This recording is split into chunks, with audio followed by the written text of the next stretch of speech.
devolved system was viewed by many as a system that Kenya should have had a long time ago, with others preferring the old system.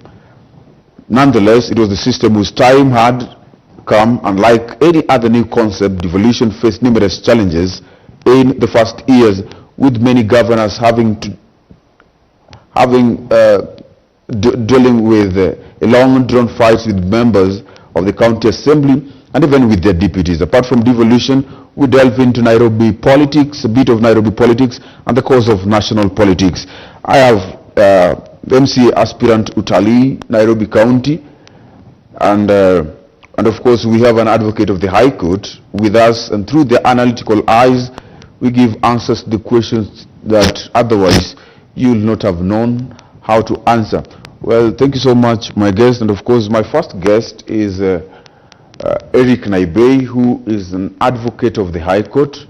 Eric Naibei, who is an advocate of the High Court, and then we have Muli Michael. Muli Michael is an MCA aspirant, Utalii Ward, Nairobi.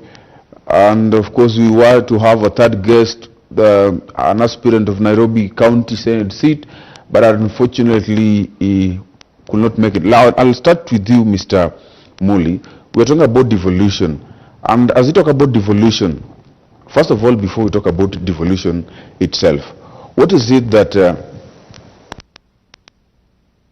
can do that or the governor or any other person who is elected now, or even the current MCA of Utalii has not yet done, that you think that you can do to your people right now? Thank you very much. Allow me first of all to greet Utalii Ward residents. Hope you had a very wonderful day, just like me. To start with your question, devolution means administrative decentralization, whereby the powers of the national government are taken to the roots, to grassroots, whereby we can govern ourselves as a ward. I think the incumbent MCA of Utalii Ward, he has done his best, but you see Muli is coming with new ideas. Of course, we are digital now. I'm not saying the incumbent is analog, but when you compare him and myself, it happens I'm more digital. And the work of MCA per se, MCA has like 5 functions. Number 1 is to protect, to provide, to attend, to represent ideas of his electorate in a ward level. So as an MCA, you ought to have learned, you ought to be smart, to be elite, such that whatever the proposals of the residents of your ward, you are able to represent them in an conducive and effective, or per se effective manner. But you see, when we elect leaders, more so MCAs who are not learned, they go to the city hall or in their various counties, and they stammer in their various counties, and you find that the people whom they are representing, they won't get the service delivery as expected. So according to you, having stammering members of county assemblies maybe has been a challenge? It has been a challenge. Okay, and unlearned. Yes. Does it mean that the member of county assembly that we have at Utalii Ward is not an elite? I'm not saying it's not elite. What are the challenges that is facing Utalii Ward people that Muli is going to? Thank you very much. To handle. Muli is going to represent them well in a manner that all the to be represented. Which proposals do they have? Those proposals is the ones that I'm going to highlight to you. For example, we have what we call education, and you know, education, if we don't tackle the issue of education, and that issue of education, more so in ward level, it is done or executed by effective and fair distribution of available bursaries. And in my ward, the bursaries, the way they've been allocated and distributed to the needy, it has not been okay. And I can stand firm without fear or favor and say categorically that the bursaries have not been well articulated. And Muli Mutiwa, because I come from a very humble beginning and I know what it means by giving bursaries to the needy. So I'll represent them and make sure that we have a fair distribution of bursaries. That is one. Okay, yes? Yeah, there are many. Okay. The issue of infrastructure in my ward, it is not well also done. Muli Mutiwa is coming with a very digital manner to make sure that those roads which are not yet tarmacked are done. Of course, with the help of the governor that the county people will give, because Utalii ward will not the one elect the governor, but rather the entire Nairobi County. There are many, I'll be saying as we continue. Okay, let me get to you, Mr. Naiboi, who is an advocate of the High Court. Let me just get this right. You see, there are people who believe that devolution is the best gift that Kenya has gotten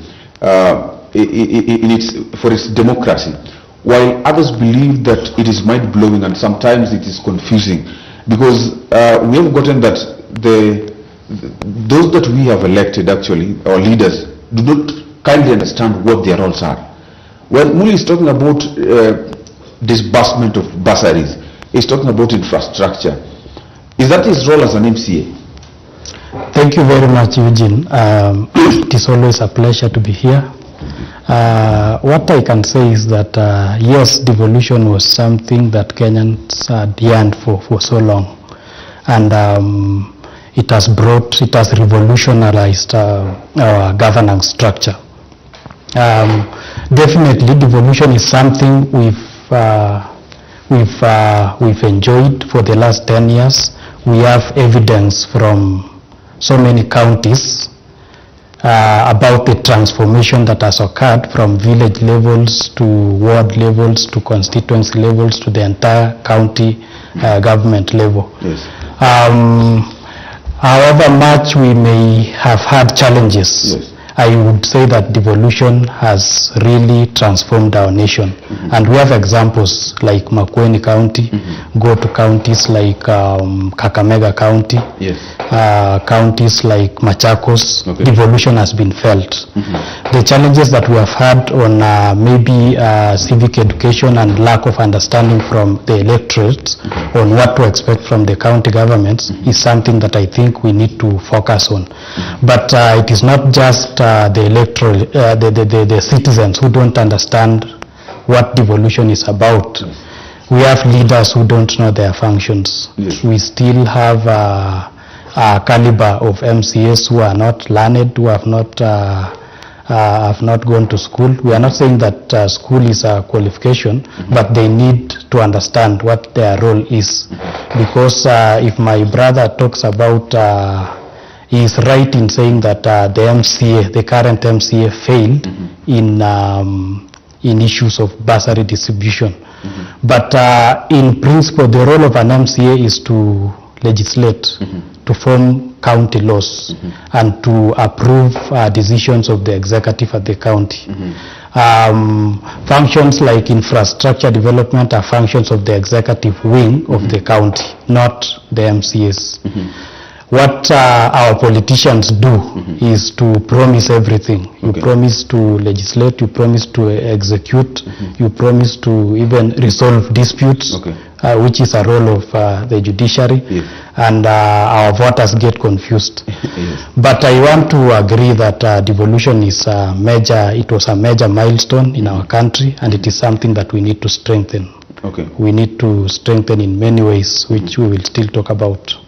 Yes. Yes, Mr. Muli, you've just talked about you building infrastructures, of course, which the advocate has just discounted as the work of the governor, if I'm not wrong.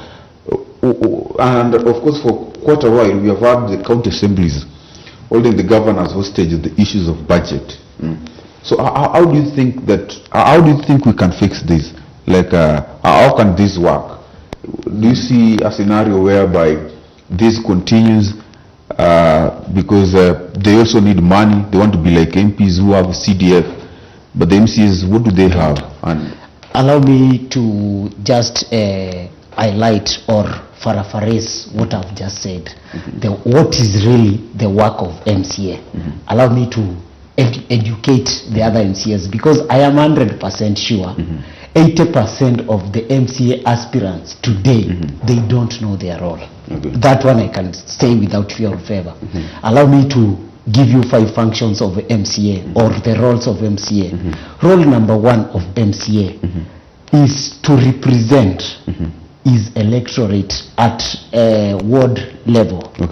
Number 2 is to provide what we call leakage between between the ward assembly and his people. Number 3, sorry, is to provide good to present the what we call proposals of the ward level to the ward assembly. Number 4 is to make sure that he attends the session of a ward assembly. Why does he have to attend a session of assembly? To make sure that he represents his people's opinion. Because if he doesn't attend them, how will he present the electorate opinions? He will not be able to do so. Again, I want also to agree with the advocate here that as an MCA, you don't have the role that he has said, like building roads, all those things, they just confuse their electorate. But again, wisdom dictates, because the rule number 5 is exercising professionalism at what we call if I tell you to stand here and you see it is raining, you can't stand there. You have to go somewhere, you hide the rain. So as an MCA, because you have to represent, to show wisdom and professionalism. So that professionalism is now when you go an extra mile of making sure that your people, the little available resources like bursaries, like resources for infrastructure construction, at least you make sure that you patron, you act like a patron. So that is the role of MCA. Majorly. Yes. Let me just get your comment on the issue of ward development fund that is cropping. What do you think about it? I think the ward development fund was a good idea, which is similar to the constituency development fund. But if you are to really go deeper, we know that our government has 3 arms: judiciary, executive, and legislature. In 2013, the High Court declared the constituency development fund unconstitutional, because ideally members of parliament should not be executing functions which are supposed to belong to the executive. And what they did was to enact another law, which they just added national government before CDF, so that we have NGCDF, and then they put themselves as patrons.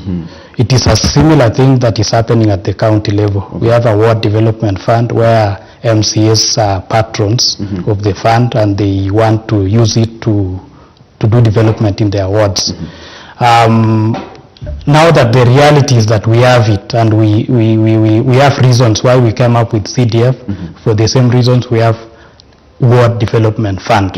I think it is a good idea, because once the county governor is given funds to manage as the chief head of the executive, it is only fair that it is devolved further, and the best way to devolve the funds further is through the ward development fund. MCAs are the closest people to closest leaders to the people at the grassroots level, and it is good that they have something to help and to deal with local issues. Otherwise, in the ideal situation, it was expected that the county executive, through its structures from the county level to the village level, should be able to ensure that the funds reach the lowest administrative units, that is the villages. But because we are in Kenya and we know what happens, I think it was necessary for us to have a ward development fund. And in my opinion, I think it should be increased because there are regions, for instance, in my county where we still haven't felt the effect of the county government from 2013. And the best way for people to feel that there is a county government is through a fund that is administered by the closest elected leader. Yeah. Actually, we're coming back. We're still talking about devolution. Yes. And I'd love to know much about what is it that we can do actually to solve the issue of delayed transfer of funds from actually the national government to the counties. That is a question that we're going to tackle, but first of all, we're going for a short break. Our viewers, of course, you can get us 21144. That is our SMS line. You can also find us on our various social media platforms. That is at GBS TV Africa, at Eugene Ochieng. But for now, stay put as we go for a short break. We'll be right back.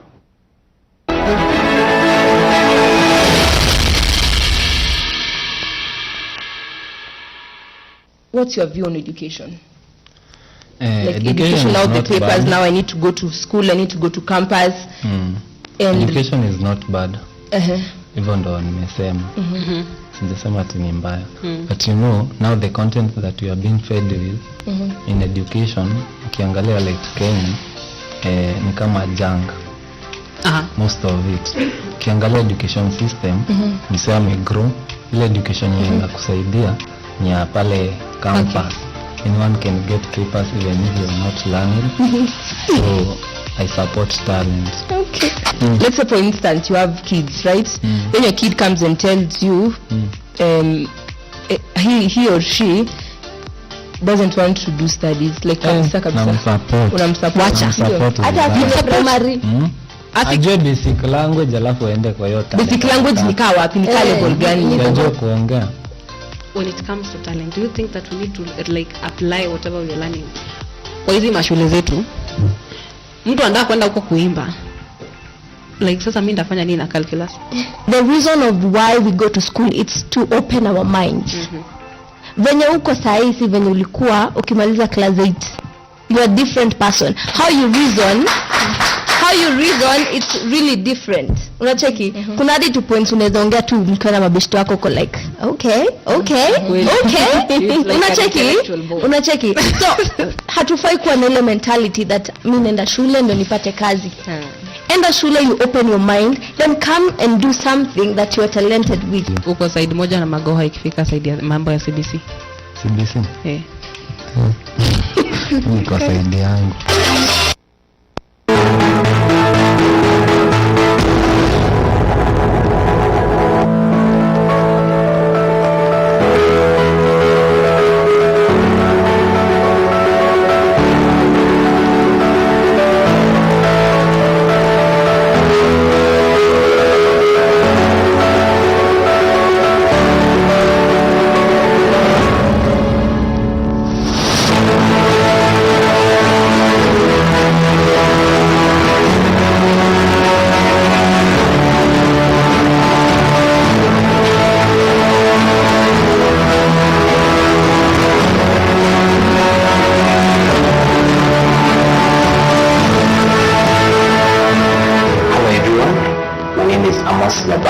CEO and founder of Senior Medical Center Limited. We are located in Isangu, Lumumba Drive. Our organization started 5 years ago, and our services include general consultation. We also have ultrasound screening services. We have comprehensive and affordable laboratory tests. We also have family planning services.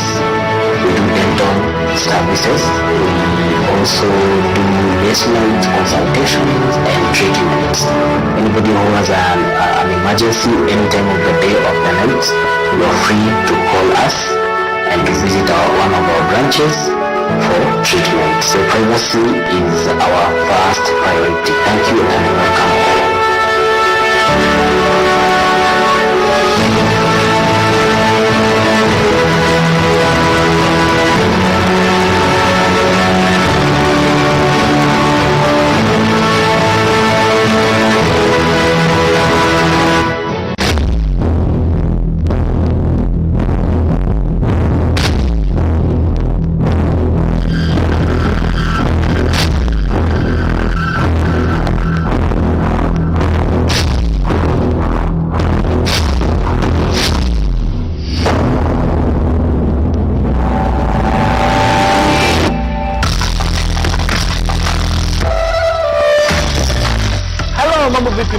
boy Gen Z, and you can call me the true ninja. I'd like to invite you on an amazing show that will be happening each and every Saturday from 8 p.m. to 8:30, and the repeat on Sunday, each and every Sunday from 1 p.m. So make sure you join us for the GBS Art Club for an amazing show.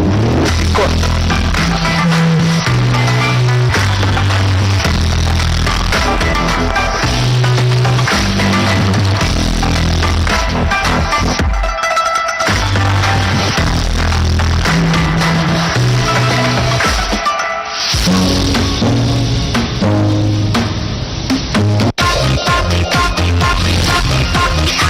Have you ever been to a market at the comfort of your living room? Well, worry no more, because we got you. GBS TV Home Shopping is that market for you at home. Purchase, place your order, and we deliver the item to you. Oh yes, you had me right, absolutely. All you need to do is watch the show, place your order, and we'll definitely deliver that item to your doorstep. GBS TV Home Shopping is a show that will be coming to you from Mondays to Saturdays at 12:30 p.m., 2:30 p.m., 6:30 p.m. and 10:30 p.m. And of course, I'll be your host, J to the T. You can call me JT. And this is GBS TV Home Shopping.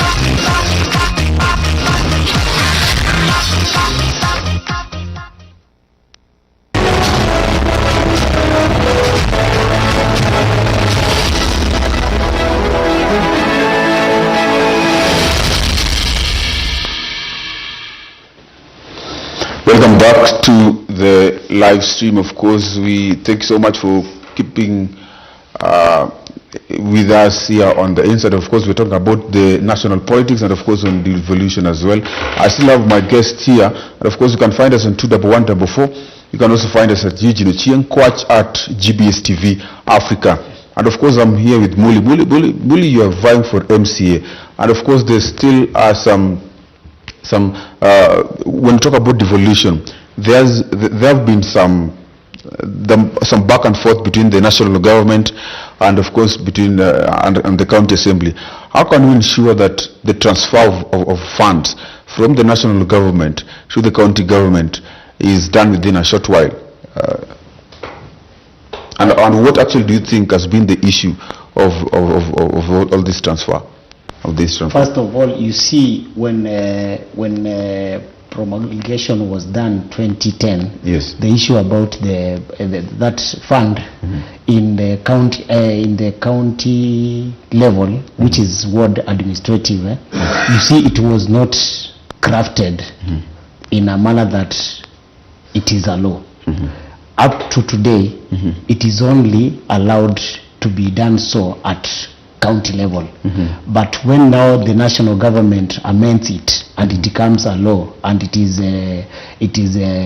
of course gazetted, issues will be normal. Okay, what do you think about it, sir? About delayed transfer of funds from the national government to county governments.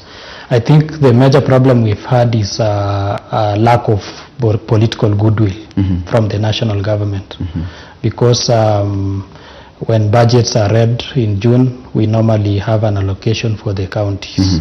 But now disbursing that amount is always a problem.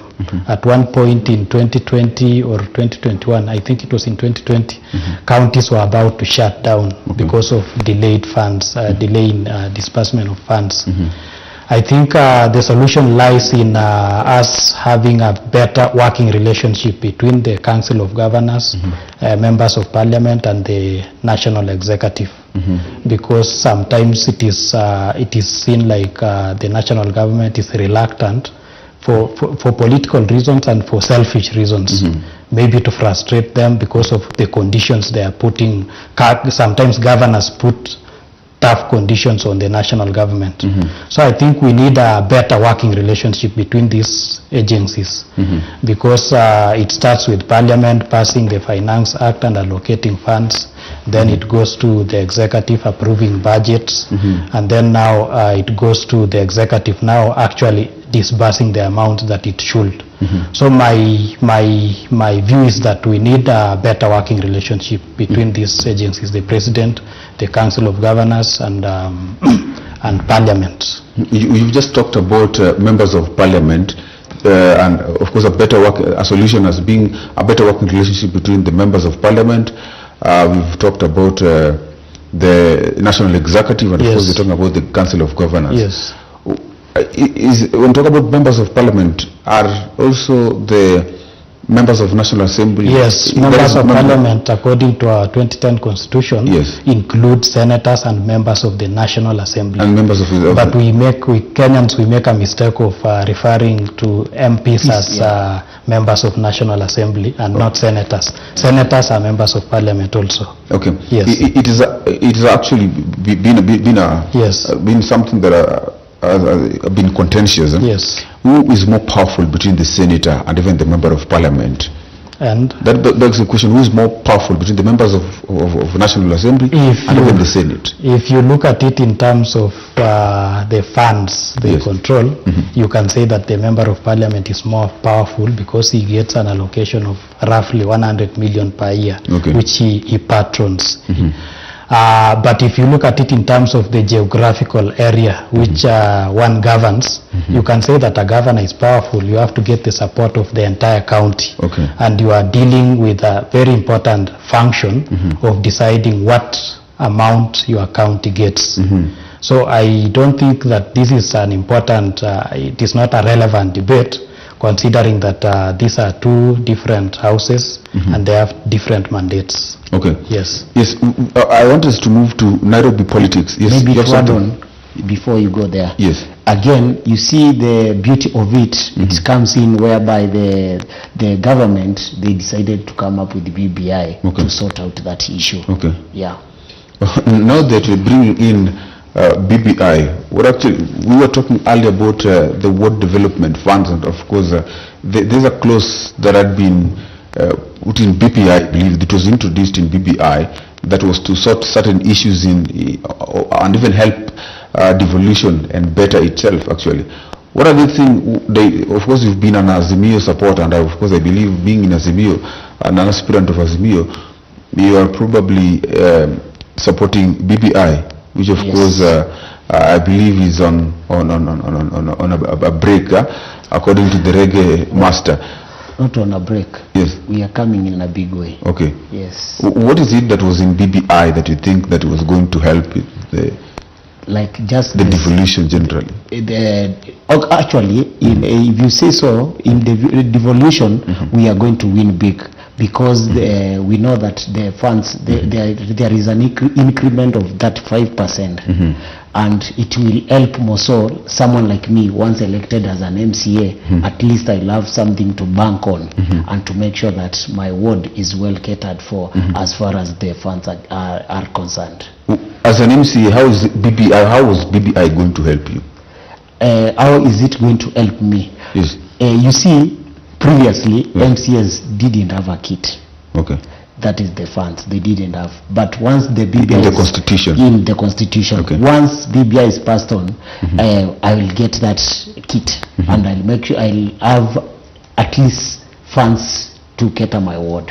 Okay. Unlike the previous. It's just about money. Not about the money. Yes. It is about logistics and facilitation. What else is BBI going to help you in? If you leave alone the funds, because I believe that there's more that you can do. There is more. Again, BBI is bringing what we call inclusivity, and to make sure that each and every Kenyan is or are ideas or our issues are at the other two. How is this?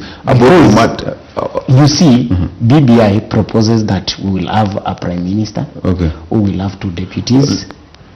Let me finish. Okay. It also proposes that the president, once if you are number 2, you will become automatically an official opposition leader. And once we have an official opposition leader, it means that the issues about politics while someone is working for the rest of the 5 years, it will not be there. For example, you've seen the fights between deputy president and our president Uhuru Kenyatta. You've seen politics, the entire from 2018 all the way up to now. It has been politics. But if BBI was there 2017, mark my word, we will not be having politics. This is the time politics would have started. Okay. How true is, I want to talk, first of all, talk about BBI in how it was going to help maybe the MCAs or generally the county assembly. How was it going to help the county assembly? Of course, they talked about some funds which was going to be introduced in the constitution now. That's the World Development Fund, I believe. And apart from that, is just talked about inclusivity, inclusion in the BBI. How true is that? I am really reluctant to talk about BBI, considering that it has been declared unconstitutional 2 times by the High Court and the Court of Appeal. And we are now waiting for a judgment from the Supreme Court. We don't know what the judgment will be, but at the moment it is unconstitutional. But I would say this, for devolution, BBI was of course good. It was going to entrench things like county allocation, minimum of 35%. Although the other argument is that the current provision in the Constitution allows us to have a minimum of 15%. That means there is no limit in terms of the maximum we can give county governments. And then it was also going to introduce the World Development Fund in the Constitution. The other one, I think, was about governance, in that I don't know whether this was the position that we were going to have to ensure that gender balance is realized through governors having deputy governors who are of the opposite gender. Apart from that, I think BBI was generally about fixing the national political arrangements in Kenya, because the promoters thought that that was going to stabilize our politics. But in terms of devolution, I think we still have room to do that which BBI wanted to do for us, even in the current constitution. Yes. Okay, in talking about actually what ails or the challenges of devolution, we in that topic cannot just not talk about Nairobi County, because Nairobi County has been challenged. Of course, we see that now the NMS has taken over from the county government. What are the legal and political implications in this when you look at it generally? Nairobi County has had a fair share of challenges from the time of Sonko, from the time of Kidero to Sonko, and most of them revolved around allegations of corruption and mismanagement by the county leaders. I think the move I don't know whether it was initiated by the governor or the president to have functions transferred. I think it was timely, because currently we've seen NMS doing things. We've seen infrastructure, we've seen roads being repaired in time. We have seen the transport system being revolutionized. If you can see the BRT system that is still being put in place. We've seen something. Before that, we used to really wonder why we have a governor, and what we can see is politics all the time. So I think Nairobi, being the capital city of Kenya, is a very important county that should not just be left to a governor and some MCAs to manage it 100%. It was a good idea to have those crucial functions. I think the functions that went to the National Assembly, to the national government, were transport, health, planning and another function, key function. Yeah. So in my opinion, NMS was a good idea, although there were challenges in terms of the legal process which was supposed to be followed. Okay. Initially the court halted the entire thing, but later on it was approved because MCS approved it, and then the president also did an executive order in 2020 that now established NMS as an agency of the national government. You haven't given us the political implications actually.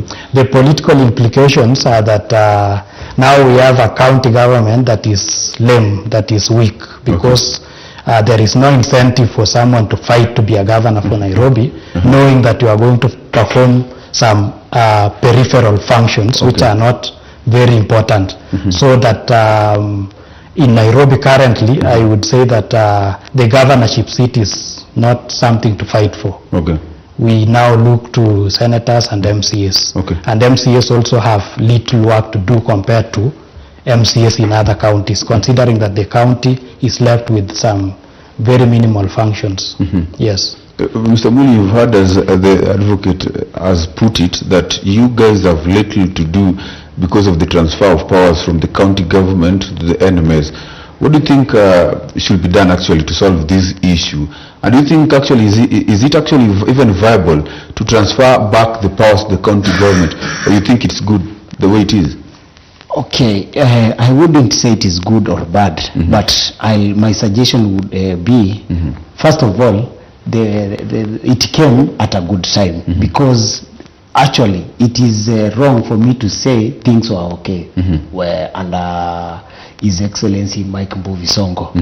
There was a lot of fights, and remember, Sonko did his best, but now the challenge came in whereby when Sonko started fighting what we call cartels, and you know, in Nairobi, Nairobi County is run by cartels, and those cartels, Sonko interfered with them and they started fighting back. In fact, I would say they are the reason why those services were transferred to NMS.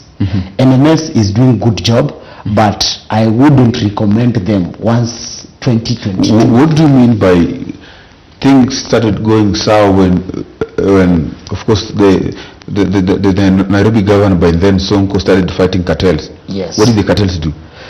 You see, a CBD or any capital city of any country in the world, most of the services are done by cartels. Most of the key issues, functions. Who is cartel? Who is a cartel? Who is a cartel? Cartel is a mafia. And who is a mafia? A mafia is someone who hides behind innocent face. For example, you are here, you are interviewing us, but there is someone behind you who is pushing other things, self-interest. Actually, the better word to say is self-interest, conflict of interest. Now that conflict of interest is so according to you, yes, when Sonko started fighting cartels, which of course these are people, according to you, are people who have self-interest in the county government of Nairobi. Exactly. When they started fighting them, then things started going sour. Back. They started hitting back, and that is now why we have NMS in place. I don't quite get to understand this, because if Sonko is fighting the cartel, then he will not have been accused of corruption charges. Or Wakil, how do you understand this? I don't agree with my brother here that the reason Sonko was fought is because he was fighting cartels. I think he might have been fighting cartels, other cartels, but there were reasonable grounds to believe he was also a cartel on his own.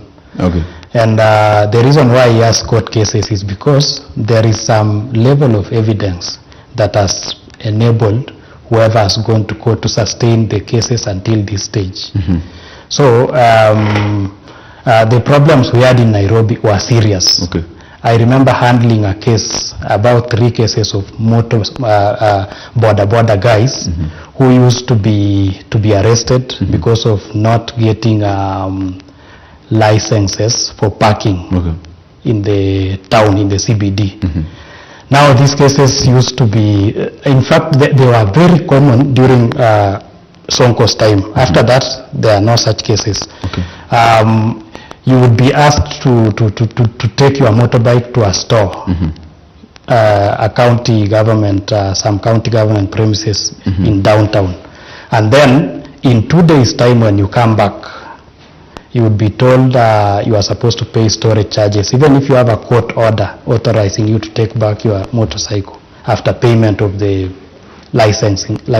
parking license fee. Now, what happened is that there was a system which I witnessed myself, where they would charge 2,000 shillings as storage charges per day. And this would accumulate each and every day, so that if you leave your motorbike for 20 days, you are going to pay 40,000 shillings. When I went to check for the County Finance Act and the regulations, I found out that the parking, the fee that is supposed to be charged as storage fee is supposed to be 200 shillings, not 2,000. We confronted those offices from the lowest office to the highest office that was in charge, and they confirmed that they wanted 2,000 shillings until we presented a copy of the act of the law. So I witnessed the kind of corruption in Nairobi, and I can tell you that NMS was a timely move. But you asked him a question whether we might want to return back the functions now that Sonko is not the governor, assuming that somebody else becomes the governor.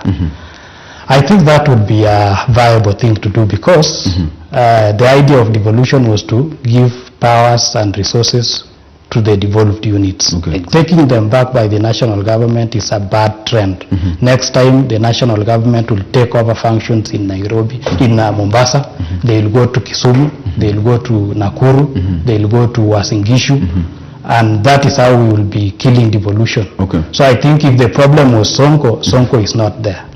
Let's take back the functions to the governor and allow the county to be run. But actually, when you talk about Nairobi, this is the capital of Kenya as a country. And of course, you just mentioned that this did not start with Sonko himself. But we have even the times of Kidero, where there were allegations of corruption, and of course there were charges against corruption against him, even up to court, even in court, even up to date. Do you think, actually, personally, is it viable to return back the NMS, the powers that the NMS have been given to the people?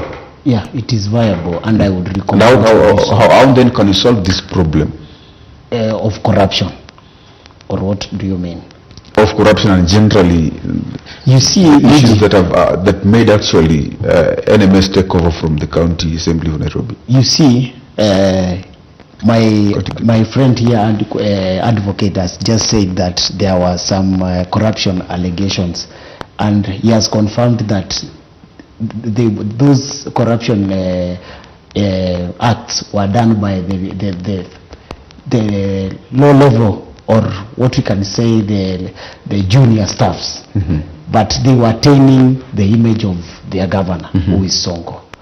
You might find that Sonko was not involved in that. It is his people who are doing that. And you see, like now, I can tell you, we've witnessed a lot of corruption issues in various sectors, parastatals of the government. You can't say it is Uhuru, the president, because he's the president. There are those people whom we are referring to them as cartels. And those people, once we are done with them, we can bring back the services of Nairobi County back to the county. And again, we have the blessings of the President of Kenya, because Nairobi is a unique county. Remember, all the governors, all the senators, all the MPs, they stay in Nairobi. So you can imagine the force that they bring in this county. So I would recommend they come back, and then the government formulate a nice formula on how to run Nairobi County, because it is a special case. Yes. So we were talking about earlier about county government, the delayance of funds from the national government to the county government. And actually, if I can just take you back to it, What generally do you think that maybe the county government can do to resolve this, to ensure that they have revenues of their own? Because as you said earlier, there was a time, of course, whereby the county government functions were a bit halted because of the delayance of money, funds from the national government. What can we do actually at the country level? What can they do to ensure that they generate revenue by themselves? I think counties should... or what are these things that actually they can do? Yes. Or they should do, or even those that are in place right now being done, and which are these county governments which have done and have given good examples of generating their revenue? The first problem that we have to solve at the county levels is to seal corruption loopholes. Because revenue is collected by county government officials. Most of the time you would find that those officials are the ones who paralyze the process. Instead of correcting revenues, they take bribes, they issue business permits without formally receiving the funds or transmitting the funds to the county. So I think we need to seal those corruption loopholes, and this is a function of every governor to ensure that whoever he entrusts with that crucial role of revenue allocation are people of integrity, people who are going to honestly do their job.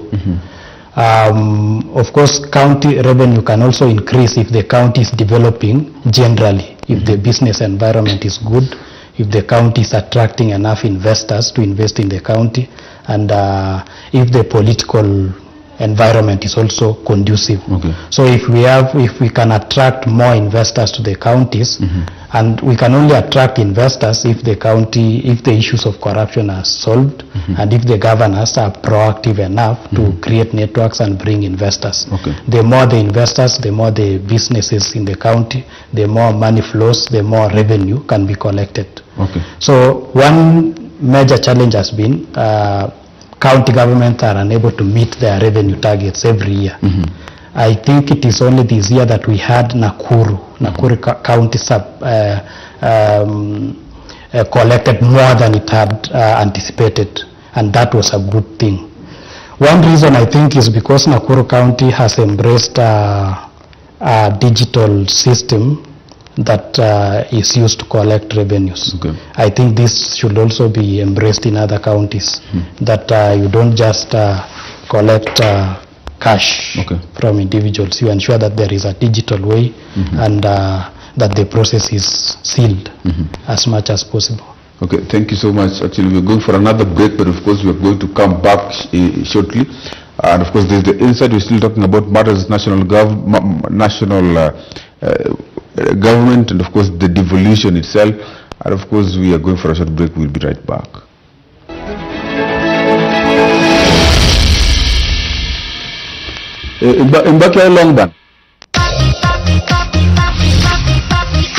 Have you ever been to a market at the comfort of your living room? Well, worry no more, because we got you. GBS TV Home Shopping is that market for you at home. Purchase, place your order, and we deliver that item to you. Oh yes, you heard me right, absolutely. All you need to do is watch the show, place your order, and we will definitely deliver that item to your doorstep. GBS TV Home Shopping is a show that will be coming to you from Mondays to Saturdays at 12:30 p.m., 2:30 p.m., 6:30 p.m., and 10:30 p.m. And of course, I'll be your host, J to the T. You can call me JT. Zaya. And this is GBS TV Home Shopping.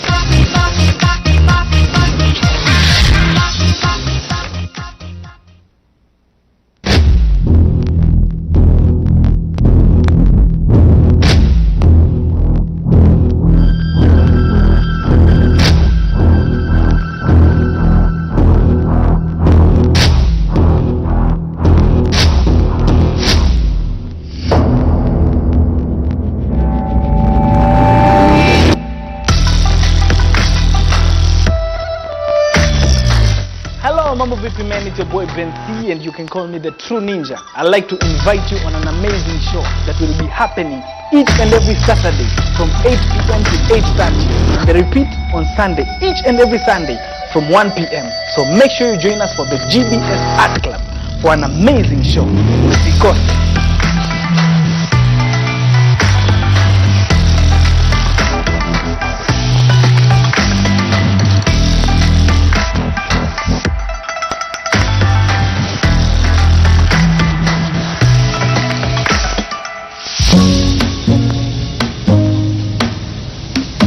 What's your view on education?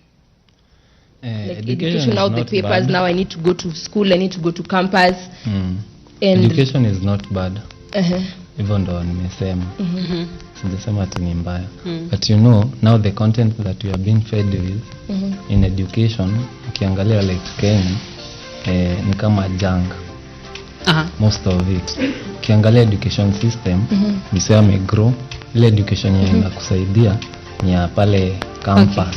Anyone can get papers even if you're not learned. So I support talent. Okay. Let's say for instance you have kids, right? Then your kid comes and tells you he or she doesn't want to do studies like kabisa. Unamsupport hata vile primary ajue basic language alafu aende kwa yote. Basic language ni kaa wapi? Ni kaa level gani? Ajue kuongea.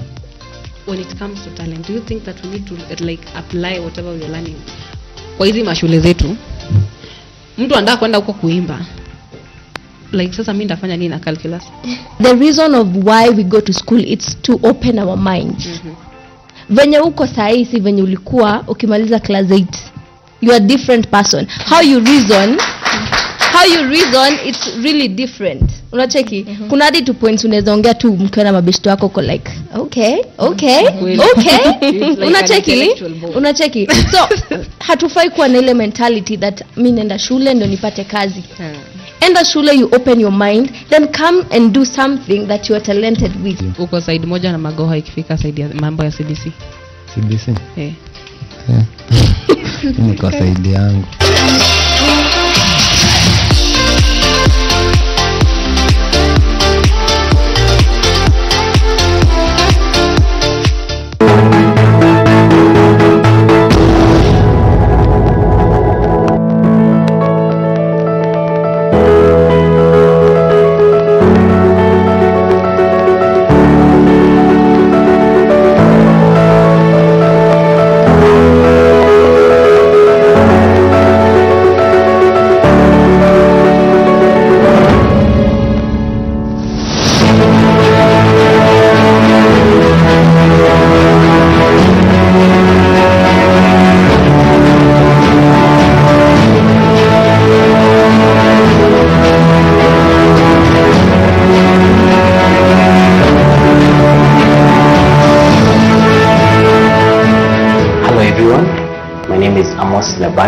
CEO and founder of Sinan Medical Center Limited. We are located in Istanbul, Lumumba Drive. Our organization started 5 years ago, and our services include general consultation. We also have ultrasound screening services. We have comprehensive and affordable laboratory tests. We also have family planning services. We do dental services. We also do late night consultations and treatments. Anybody who has an emergency any time of the day or the night, you are free to call us and to visit one of our branches for treatment. So privacy is our first priority. Thank you and welcome all.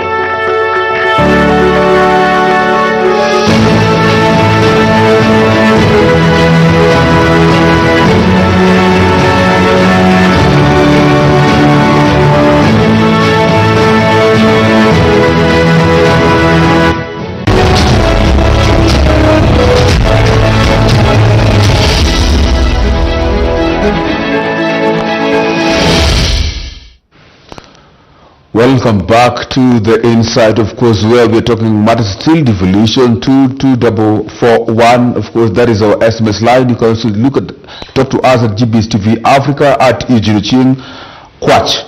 Well, I have my guest still, and of course we're talking about devolution, of course, in relation to national government, and of course matters politics as well.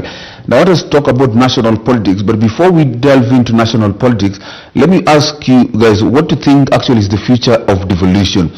From where we have come from since 2010, what has culminated now to us even seeing a proposal such as BBI? We have heard all these things, and as we continue into the future, what kind of devolution, what do we expect from devolution?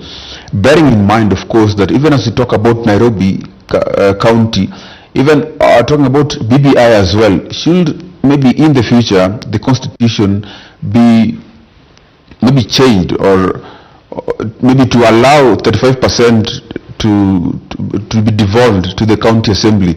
Do you think that Nairobi actually will benefit from it, bearing in mind that we have the NMS taking over the Nairobi functions, or do you think that it will still be inconsequential? Well, the future of devolution, starting with you, Mr. Naibe. I think there is a good future for devolution in Kenya. There is hope that in 10 years' time, this country will be transformed through devolution. And we've seen all our political leaders, the aspiring presidents, all of them are committing to ensure that devolution works. So I think devolution is something that in 10 years' time, even those of us who come from counties that are yet to see the benefits of devolution shall have felt it. And talking about Nairobi, I think there is a very delicate balance that we need to take about Nairobi. Okay. If we are not going to get a steadfast man of integrity to head Nairobi as a governor, we better remain with NMS. Okay. But the future of devolution is bright, and I think that is where we want it, and that is what we still want. Okay. We want more funds. If we can even have a requirement that says a minimum of 35% go to the counties, that is what we want. As much as possible to go to the devolved units. Because we've had an experience from 1963 where we have a powerful centralized government that controls resources and allocates it based on parameters that were not fair to other regions. So the more we have for counties, the better. Issues of corruption at the county levels are issues that we can still handle.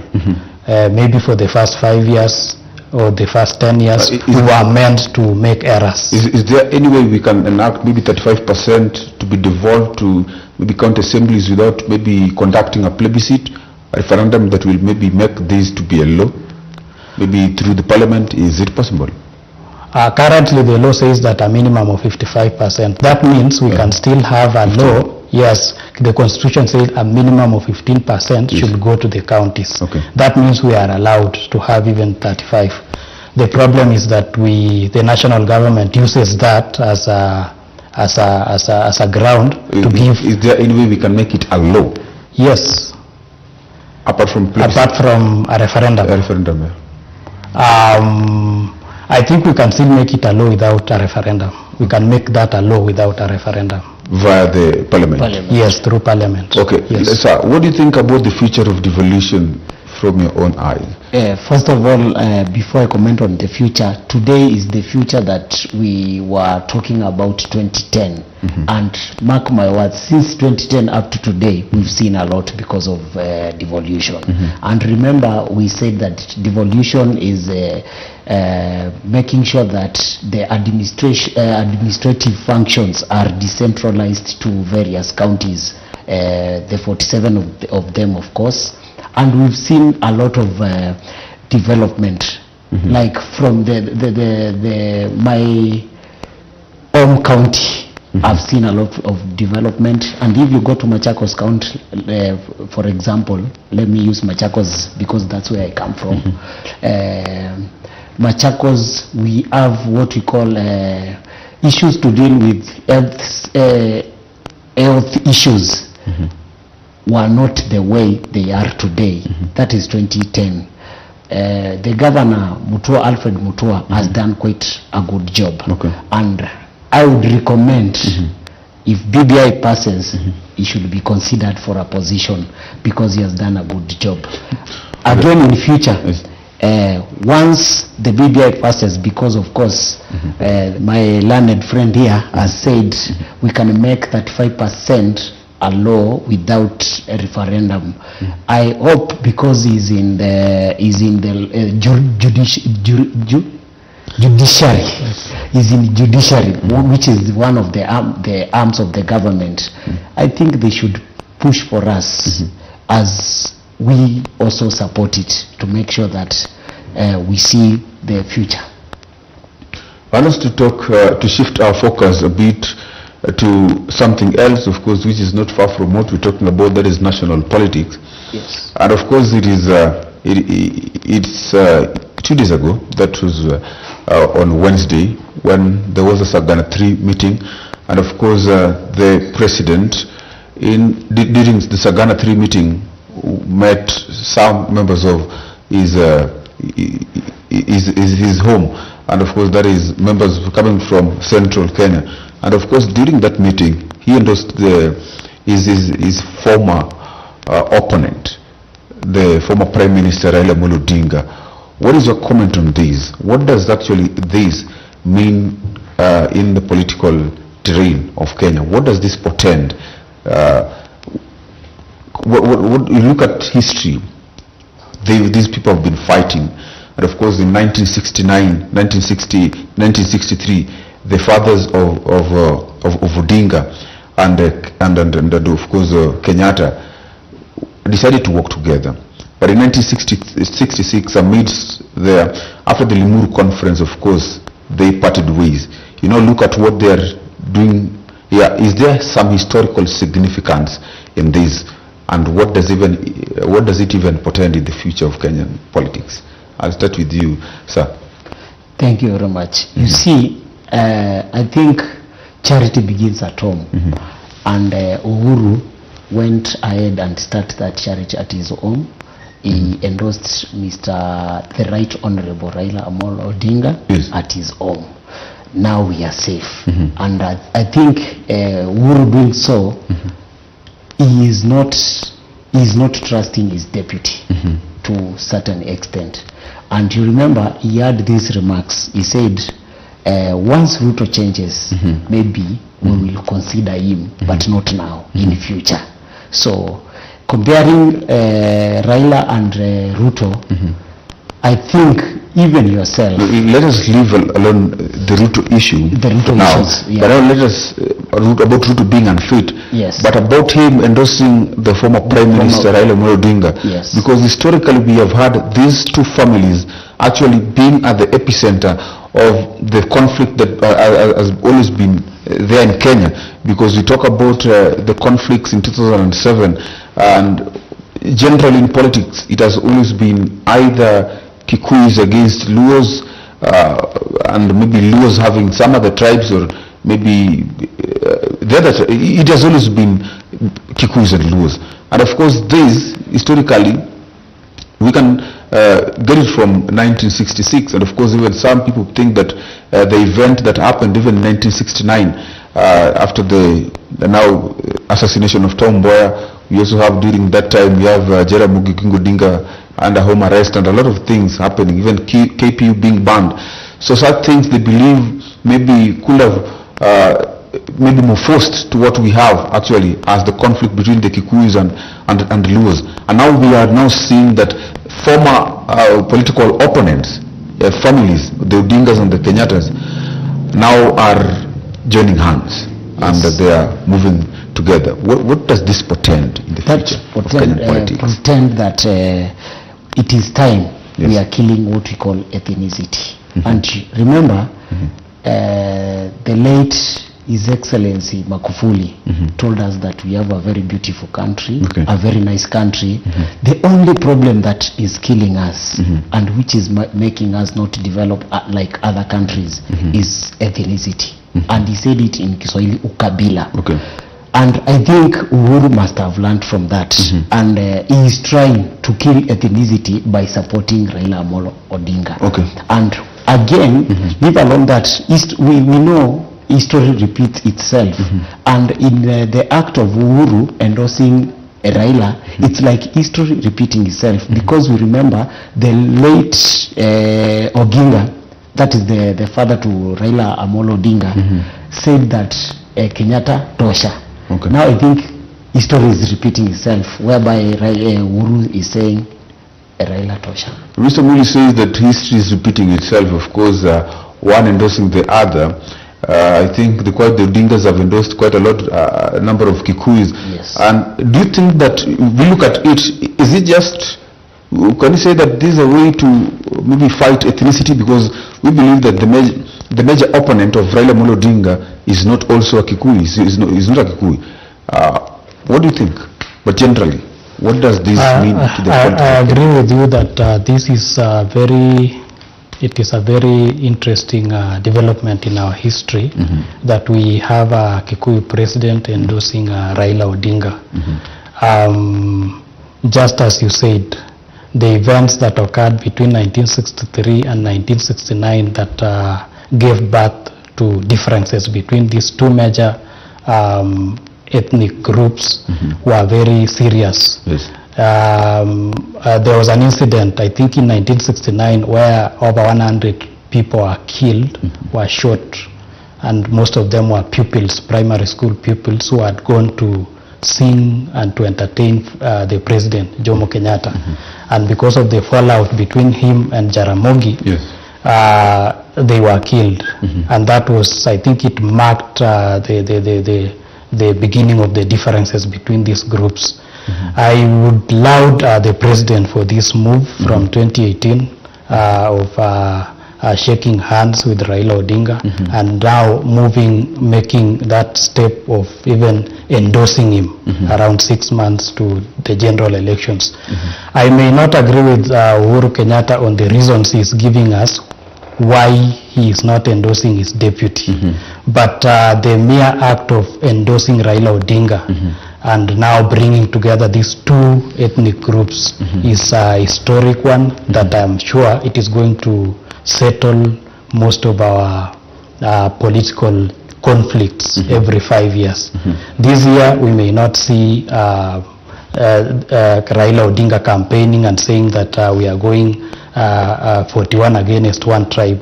We will not see these presidential candidates campaigning on the platform of being the ethnic kingpins.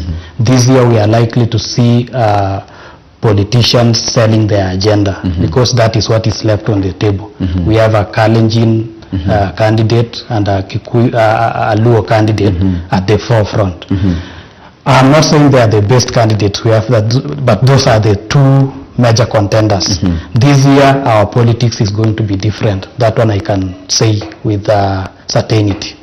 A president, a Kikuyu president, has endorsed a Luo. We have a Kalenjin deputy president who is working with Luya leaders. It has never occurred before, and I think this is a good development in terms of our democracy, in terms of our usual political challenges that we have every 5 years. So this is something that I think it is historic. It is going to be written in books. It is going to be emulated in other countries, and it is an example that is worth talking about even outside Kenya. Yes, I'd really love us to look at to talk about much about that, because apart from the historical significance, I believe that there is something else about Uhuru endorsing Raila, because him endorsing Raila might be positive towards history, and of course, as you say, that might be related in other countries, but to others who believed that he said kumi yangu kumi yako during the campaign, don't you think that it will be taken also go down in history as a time or a moment where the president had indeed betrayed a person who stood by him? Allow me to say this. You see, in a football match, you can't change the goalposts. For me, I think the reason why Uhuru is not saying 10 Ruto, just like they had agreed earlier on, maybe the deputy president, I think maybe he changed the goals, and that's why Uhuru is also changing the rules of the game. Okay. So for me, I don't see any implication because according to us, we know that Ruto has been the deputy president for 10 years, Uhuru has been the deputy president for 10 years.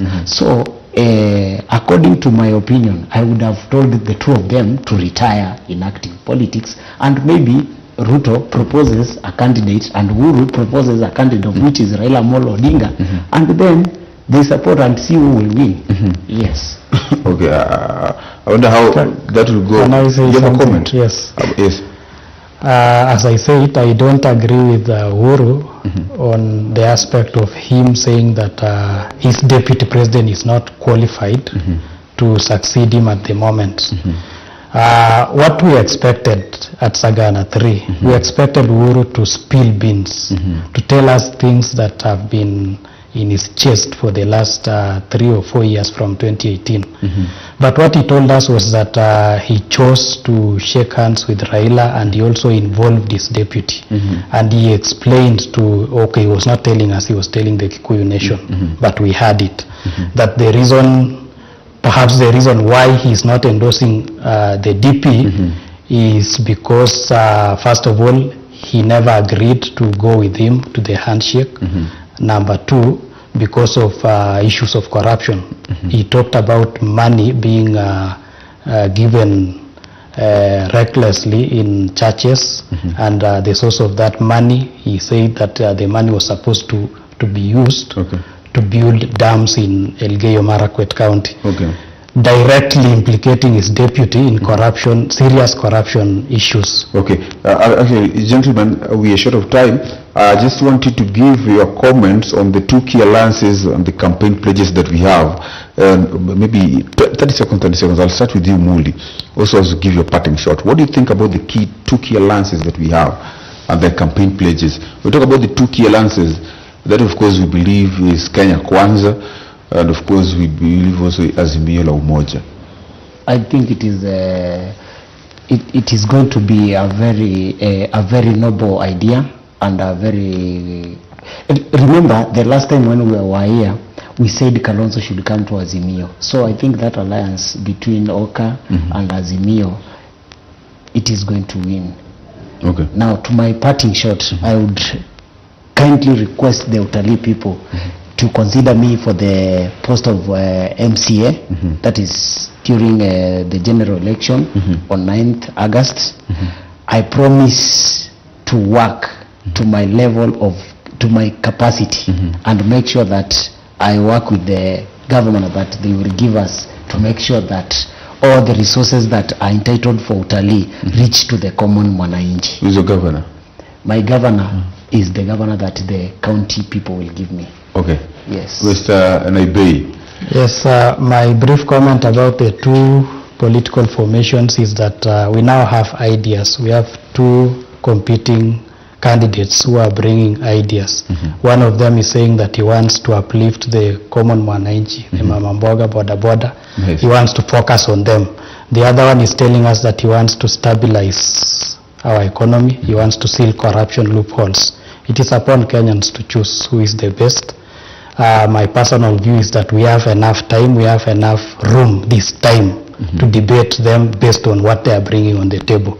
We don't have time for looking at their ethnic backgrounds or other considerations. My parting shot is that, of course, the vote is the most powerful weapon, non-violent weapon that we have at our disposal, and we must use it this year to make change, to bring change in our country. I also want to conclude by maybe speaking to my people in Trans Nzoia. We have hope. We have a fresh candidate in the name of George Natembeya, who has promised to change our county. Let us consider him. That is my parting shot. Natembeya is in Azimio. Are you in Azimio? Natembeya is in Azimio. I'm not in Azimio, but we support him. But you're in Kenya Kwanza? No, I'm not in Kenya Kwanza. Okay. Thank you so much, gentlemen, for it was indeed a great conversation here, talking matters politics, of course, devolution, governance with you. Thank you so much, gentlemen. Looking forward for future engagement with you, of course, on matters of politics. Always, of course, on the Insight, you probably know that every Friday from 8 p.m., of course, to 9:30 p.m., we'll be having a conversation. Of course, we have conversations here. These conversations are meant to make you understand more on the things, matters, politics. You get to understand through the insightful eyes of various stakeholders who we bring here on the show tonight. Of course, it has been a great show, and on behalf of everyone who has made this a success, I want to wish you a good night.